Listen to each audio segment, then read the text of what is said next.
మన గౌరవ కేంద్ర మంత్రులు అదేవిధంగా గౌరవ పార్లమెంటు సభ్యులు మన ఆంధ్రప్రదేశ్ రాష్ట్ర ప్రతినిధులైనటువంటి వారితో కలిసి ఈరోజు ఏదైతే జలశక్తి మంత్రివర్యులైనటువంటి పాటిల్ గారిని మర్యాదపూర్వకంగా కలవడం జరిగింది.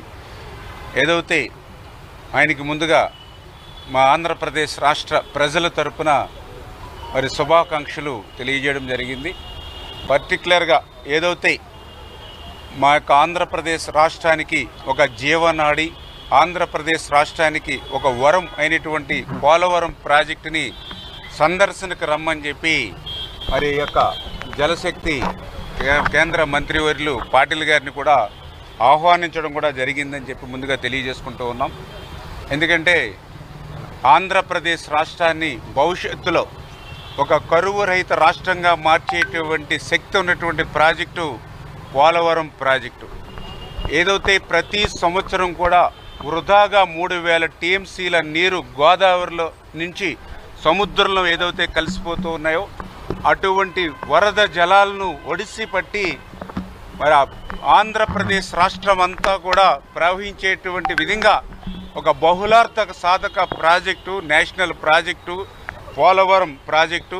అటువంటి పోలవరం ప్రాజెక్టు ఏదైతే 2014, 2019 5 సంవత్సరాల చంద్రబాబు నాయుడు గారి పాలనలో 72% ఆ రోజు ఆయన పూర్తి చేస్తే, ప్రతి సోమవారం కూడా పోలవరం పేజీగా ఆయన పెట్టుకుని పూర్తి చేస్తే, మరి జగన్మోహన్ రెడ్డి అధికారంలోకి వచ్చినటువంటి 2019, 24 మరి కేవలం 2% పూర్తి చేశానని పురోగతి చూపుతున్నప్పటికీ మొన్న ఏదైతే గౌరవ ముఖ్యమంత్రి చంద్రబాబు నాయుడు గారు మేము పోలవరం పర్యటనకు వెళ్ళినప్పుడు 5 సంవత్సరాల జగన్మోహన్ రెడ్డి పాలనలో 2% పనులు పురోగతి మాట అటుంచి 20-30% పనులు వెనక్కి వెళ్ళిపోయినటువంటి పరిస్థితి పోలవరంలో ఆ రోజు మేము గమనించడం జరిగింది.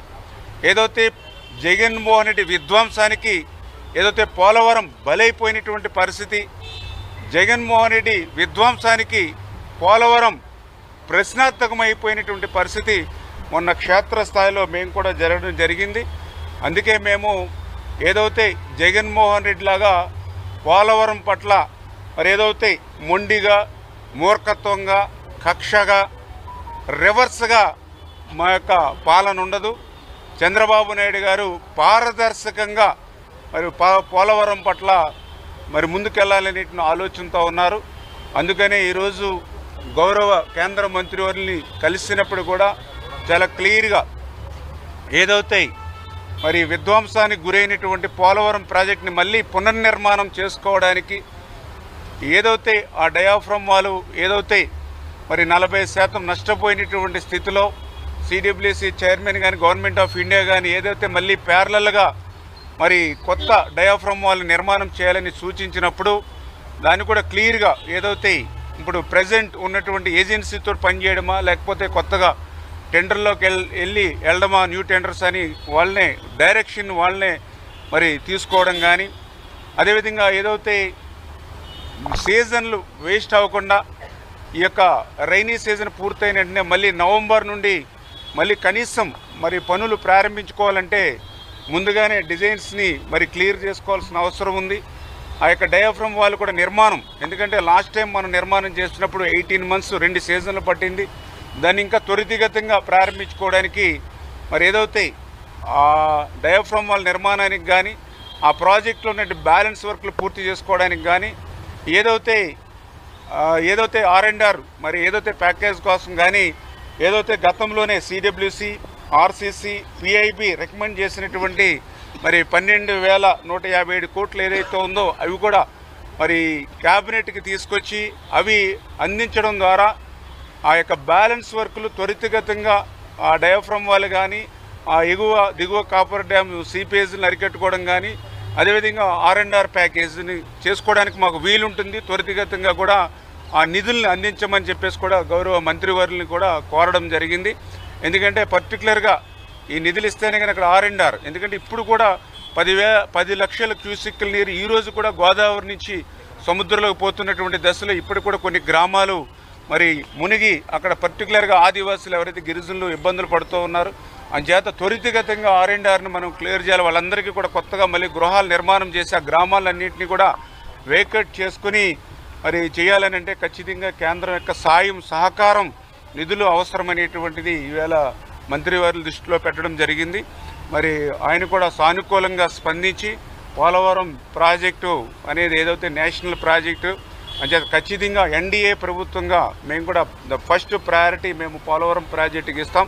ఖచ్చితంగా ప్రాజెక్టు త్వరితగతంగా చంద్రబాబు నాయుడు గారు యొక్క సారథ్యంలో పూర్తయ్యేటువంటి విధంగా మేము దానికి ఏ విధంగా అవసరమైనటువంటి సాయం అంతా కూడా అందిస్తామని సానుకూలంగా మంత్రి గారు కూడా చెప్పినందుకు ఆయన కూడా మరి ప్రత్యేకించి ధన్యవాదాలు కూడా మరి తెలియజేసుకుంటూ మరి ఏదైతే మేము కూడా ఒక్కొక్క సవాల్ని కూడా అధిగమిస్తూ ఎందుకంటే ఆ రోజు 14-19లో మేము 72% పూర్తి చేసినటువంటి ప్రాజెక్టు ఆ రోజు రాష్ట్ర ప్రభుత్వం మళ్ళీ కంటిన్యూ అయ్యి ఉంటే 2020 కల్లా పోలవరం ప్రాజెక్టు పూర్తయి ఉండేది. దురదృష్టవశాత్తు ఆ రోజు ప్రభుత్వం మారడం, జగన్మోహన్ రెడ్డి గారు అధికారంలోకి రావడం, మరి ఆయన ఏదైతే మరి ఉన్న ఏజెన్సీలన్నింటినీ కూడా ఏకపక్షంగా రద్దు చేసేయడం, అక్కడ ఉన్నటువంటి అనుభవజ్ఞులైనటువంటి అధికారులందరినీ కూడా ట్రాన్స్ఫర్ చేసేసి 2019 మే నెల నుంచి మళ్ళీ 2020 ఆగస్టు వరకు దగ్గర 13 నెలలు అక్కడ ఏజెన్సీ కానీ అధికారులు లేకుండా పోలవరాన్ని గాలిలో పెట్టేయడం వల్లే ఆ డయాఫ్రమ్ వాళ్ళు నష్టపోయింది. ఇది ప్రభుత్వ తప్పిదం అని అంటే మేము ఏదో NDA ప్రభుత్వ ప్రతినిధులుగా మేము చెప్పట్లా. సాక్షాత్తు నీతి ఆయోగ్ ఏదైతే ఒక రిపోర్ట్ ఇమ్మని IIT హైదరాబాద్ వారిని కోరితే ఆ IIT హైదరాబాద్ నిపుణులు చెప్పారు ఇది ప్రభుత్వ తప్పిదం. ఒకే వర్క్ని 2 ఏజెన్సీలు చేస్తే ఆ వర్క్ ఏదైనా నాణ్యత కానీ ఇతర ఇబ్బంది వస్తే ఏ ఏజెన్సీ బాధ్యత వహిస్తుంది? దీనివల్ల టైం డిలే అవుతుంది.